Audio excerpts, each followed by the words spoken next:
জুলাই সনদকে সংবিধানে অন্তর্ভুক্ত করতে নারাজ বিএনপি। সালাউদ্দিন আহমেদ বলে, জুলাই সনদের আইনগত বা সাংবিধানিক কোনো গুরুত্ব আছে বলে আমরা মনে করি না, অর্থাৎ বিএনপি মনে করে না। এমনকি ওনারা বলতে চাচ্ছেন যে রাজনীতিতে আবেগের কোনো জায়গা নেই। সালাউদ্দিন আহমেদ সাহেব হয়তোবা ভুলে গেছেন উনার জন্ম হয়েছে 5 আগস্টের পরে। এর আগে উনি মৃত ছিল, অর্থাৎ উনি রাজনৈতিকভাবে মৃত একজন ব্যক্তি, যিনি কিনা জীবন লাভ করেছে 5 আগস্টের পরে। এই জুলাই সনদের যদি যদি সাংবিধানিক কোনো গুরুত্ব বা আইনি কোনো গুরুত্ব না থাকে, তাহলে যে বিএনপির জন্ম হয়েছিল সেই বিএনপি কিভাবে স্বীকৃতি পেল, এটা কোথায় লেখা আছে? সংবিধানে লেখা আছে। কিভাবে? সেটাও লেখা আছে। কেন? সেটাও লেখা আছে। ঠিক সেটাই আমরা জুলাই সনদের পক্ষে যারা আছি তারাই বলার চেষ্টা করতেছি। জুলাই কি হয়েছিল, কেন হয়েছিল, কোন আকাঙ্ক্ষা নিয়ে হয়েছিল, কোন প্রেক্ষাপটে হয়েছিল, কাদের কারণে জুলাই ঘটনা লাগেছিল, সেই কথাগুলাই মূলত জুলাই সনদ এবং এটা এই সংবিধানে অন্তর্ভুক্ত করতে হবে। যদি অন্তর্ভুক্ত না করা হয় তাহলে কি হবে? তাহলে যেটা হবে সেটা হচ্ছে জুলাইয়ের যে আন্দোলনকারীরা ছিল তাদের কোনো স্বীকৃতি থাকবে না। অর্থাৎ জুলাইয়ের যে আন্দোলনকারী বা বিপ্লবীরা ছিল তাদের কোনো স্বীকৃতি বিএনপি দিতে নারাজ। সালাউদ্দিন সাহেব যদি ব্যাপারটা যদি আমি এইভাবে বলতে চাই যে আপনি আছেন কিন্তু আপনার বাপের পরিচয় নাই, তাহলে আপনাকে কি বলা হবে? ঠিক জুলাইয়ের ব্যাপারটাও এরকম একটা জায়গায় চলে আসছে যে একটা বিপ্লব বা গণঅভ্যুত্থান হয়ে গেছে, এটার পরিচয়, যে পরিচয়টা তারা চাচ্ছে সেই পরিচয়টা দেওয়ার জন্যই বিএনপি এত গড়িমেশি করতেছে। এর কারণটা কি? দেখুন, ৭৫-এর পট পরিবর্তনের পরে শহীদ প্রেসিডেন্ট জিয়াউর রহমান ক্ষমতায় অধিষ্ঠিত হন। পরবর্তীতে উনি একটা দল গঠন করে এবং দল গঠন করার পরে উনি আবার ক্ষমতায় আসেন। পরবর্তীতে বিএনপি নামক একটা বড় রাজনৈতিক দল আমরা আমাদের বাংলাদেশের রাজনৈতিক পরিবেশে আবির্ভূত হয়। যে রাজনৈতিক দল আবির্ভূত হয় এটার প্রক্রিয়া বা সিস্টেমে, কোন সিস্টেমে আসলো সেটা কি আমরা জানি? হ্যাঁ, জানি। এটা জাতির একটা বিশেষ ক্রান্তি লগ্নে, যখন ৭৫-এর আগস্টের যখন ঘটনাটা ঘটে তখন মূলত জিয়াউর রহমান ক্ষমতায় আসেন। এখন ৭২-এর সংবিধানে কি জিয়াউর রহমানের ক্ষমতা সম্পর্কে কোনো কিছু লেখা আছে? ৭২-এর সংবিধানে কি জিয়াউর রহমান কিভাবে ক্ষমতায় অধিষ্ঠিত হলেন সেটা কি লেখা আছে? ৭২-এর সংবিধানে জিয়াউর রহমান কিভাবে একটা রাজনৈতিক দল গঠন করলেন সেটা কি লেখা আছে? নাই। সেটা পরে সংযোজন করা হয়। ঠিক তেমনি জুলাইয়ের গণ অভ্যুত্থানকারীরা চাচ্ছে যে তাদের যে অংশগ্রহণ, পার্টিসিপেন্টই ছিল এখানে, তারা যে অংশগ্রহণ করেছিল, তারা যে শহীদ হয়েছে, তারা যে একটা স্বৈরাচারের বিরুদ্ধে আন্দোলন করেছে, কেন করেছে, কোন প্রেক্ষাপটে করেছে, কাদের জন্য করেছে, লক্ষ্য কি ছিল, উদ্দেশ্য কি ছিল, কারা এর থেকে বেনিফিশিয়ারি হতে পারে বা হচ্ছে, সেইগুলাই মূলত জুলাইয়ে এই সনদে লিখতে হবে। বিএনপি কেন এটাতে বাধা দিচ্ছে? বিএনপি বাধা দিচ্ছে কেন, এটার আগে আমরা ভারতের পার্সপেক্টিভটা আমরা একটু আলোচনা করে আসি। দেখুন, ভারত বাংলাদেশের স্বাধীনতা যুদ্ধকে কোনোদিনই বাংলাদেশের স্বাধীনতা যুদ্ধ হিসেবে আখ্যায়িত করে না। তারা বরাবরই বলে আসে যে ৭১-এর যুদ্ধ ছিল ভারত পাকিস্তানের যুদ্ধ এবং ভারত পাকিস্তানের যুদ্ধের ফলে পাকিস্তানের পরাজয় হয়েছে, ভারতের বিজয় হয়েছে। তাহলে বাংলাদেশটা কোথায়? বাংলাদেশ এখানে নাই। ঠিক এই যে বাংলাদেশ শব্দটা নাই, এই জিনিসটা আমাদের বাংলাদেশের রাজনৈতিক দলগুলো মেনে নেছে।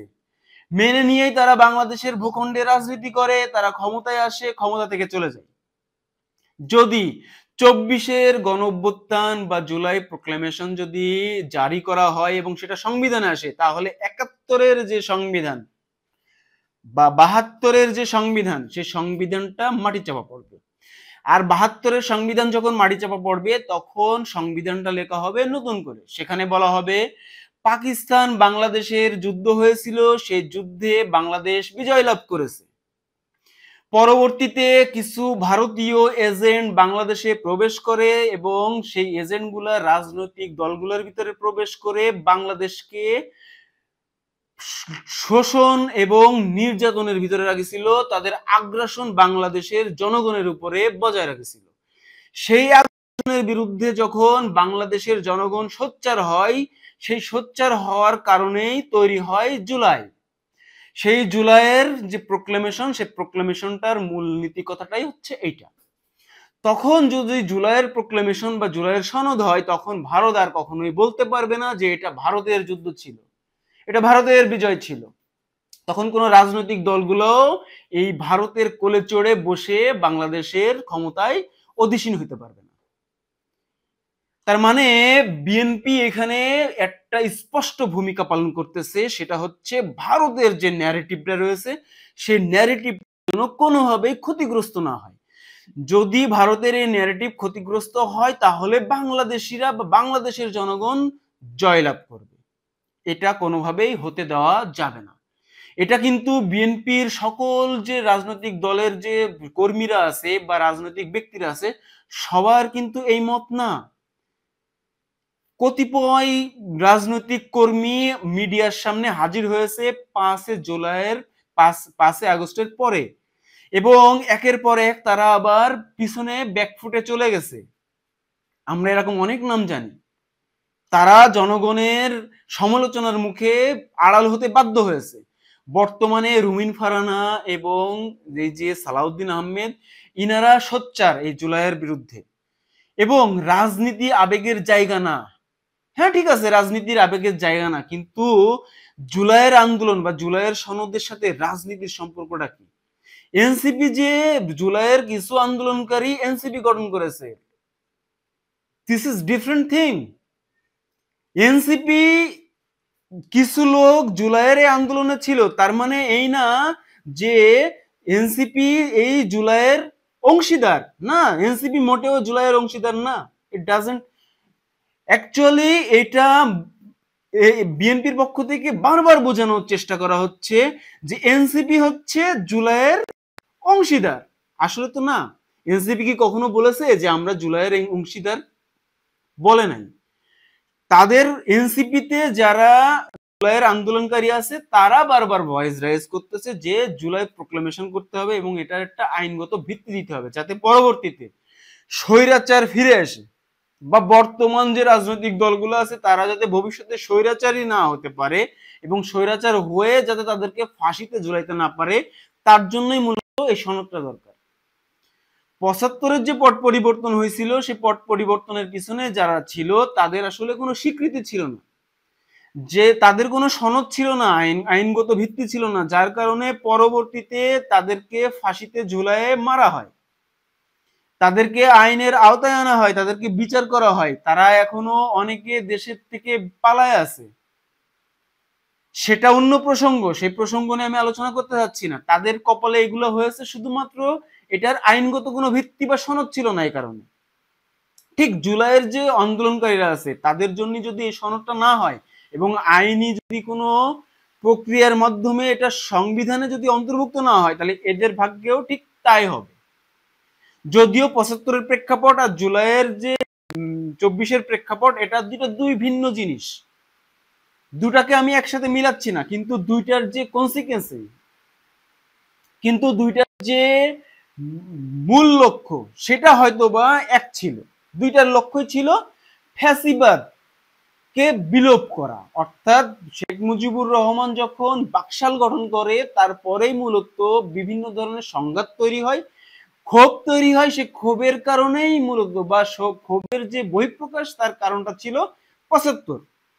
ঠিক একইভাবে আওয়ামী লীগের যে ফ্যাসিবাদী আচরণ ছিল, সেই ফ্যাসিবাদী আচরণের বিপক্ষে নামা কিছু তরুণ, তাদের পিছনে সমগ্র বাংলাদেশ মিলেই ঘটাইছে জুলাইয়ের অভ্যুত্থান। যদি এটাকে যদি আইনগত ভিত্তি না দেওয়া হয়, তাহলে বিএনপি কে কোথা থেকে আসলো? বিএনপি তো 16 সাল থেকে এই 16 বছর আন্দোলন করেছে, কিচ্ছু করতে পেরেছে? কিচ্ছু করতে পারেনি। মজার ব্যাপার হচ্ছে যদি শেখ হাসিনা এখন ফিরে আসে তাও এখনো বিএনপির সামর্থ্য নাই যে এই শেখ হাসিনাকে ফেলাই দেওয়ার। শেখ হাসিনা তো পরে বহু পরের ব্যাপার। এটা আওয়ামী লীগ একটা বড় দল। ডক্টর মোহাম্মদ ইউনূসকে ফেলাই দেখতে কেমন পারে বিএনপি। যদি বিএনপি ডক্টর মোহাম্মদ ইউনূসকে ফেলাইতে পারে তাহলে আপনারা বুঝে নেবেন যে না, বিএনপির আন্দোলন করার সমর্থন হয়েছে। এখন পর্যন্ত বিএনপি যতগুলো দাবি করেছে ডক্টর মোহাম্মদ ইউনূসের কাছে, একটা দাবিও ডক্টর মোহাম্মদ ইউনূস মানে নাই, বরঞ্চ ডক্টর মোহাম্মদ ইউনূস বিএনপির নেতা কর্মীদেরকে হিউমিলিয়েট করেছে। কিভাবে হিউমিলিয়েট করেছে? যখন ডক্টর খলিলুর রহমানকে বলা হচ্ছিল যে পদত্যাগ করতে হবে, সেই ডক্টর মোহাম্মদ খলিলুর রহমানকে সাথে নিয়ে ডক্টর মোহাম্মদ ইউনূস তারেক জিয়ার সাথে বৈঠক করেছে। এটা তো বিএনপির যে নেতাকর্মীরা ডক্টর খলিলুর রহমানের এগেনস্টে গিয়ে তার পদত্যাগ দাবি করতেছিল, সেই নেতাকর্মীদের মুখে বড় ধরনের চাপে আঘাত পড়েছে, বড় ধরনের একটা চড় পড়েছে। আসিফ মাহমুদ সজীব ভুইয়া এই ছেলেটাকে পদত্যাগের জন্য বিএনপির নেতাকর্মীরা সোচ্চার হয়েছিল। ঠিক এই আসিফ মাহমুদ সজীব ভুইয়াকে ডক্টর মোহাম্মদ ইউনূস এখন বাংলাদেশের বিভিন্ন জায়গায় পাঠাচ্ছে। তার নেতৃত্বে বাংলাদেশ প্রেজেন্ট হচ্ছে। তাহলে এবার বোঝেন ডক্টর মোহাম্মদ ইউনূস কি জিনিস। ডক্টর মোহাম্মদ ইউনূস এখন পর্যন্ত যতগুলো জিনিস বলেছে সবগুলো জিনিস বিএনপি প্রথম দিকে না বলেছে, পরবর্তীতে বাধ্য হয়েছে হ্যাঁ বলতে। জুলাই প্রোক্লেমেশন যে না বলতেছে যে এটা সংবিধানে অন্তর্ভুক্ত হইতে দেব না বা দরকার নাই, এটা তো বাস্তবায়ন হবে না। ডক্টর মোহাম্মদ ইউনূস এটাকেও সংবিধানে অন্তর্ভুক্ত, তাহলে এর ভিতর দিয়ে বিএনপির নেতাকর্মীরা বিএনপির জন্য করতেছেটা কি? এর ভিতর দিয়ে বিএনপির নেতাকর্মীরা বিএনপির যে জনপ্রিয়তা ছিল সেই জনপ্রিয়তাকে ধ্বংস করতেছে, আর যেটা বাংলাদেশের রাজনৈতিক পরিবেশের জন্য একটা ভয়ঙ্কর দিক।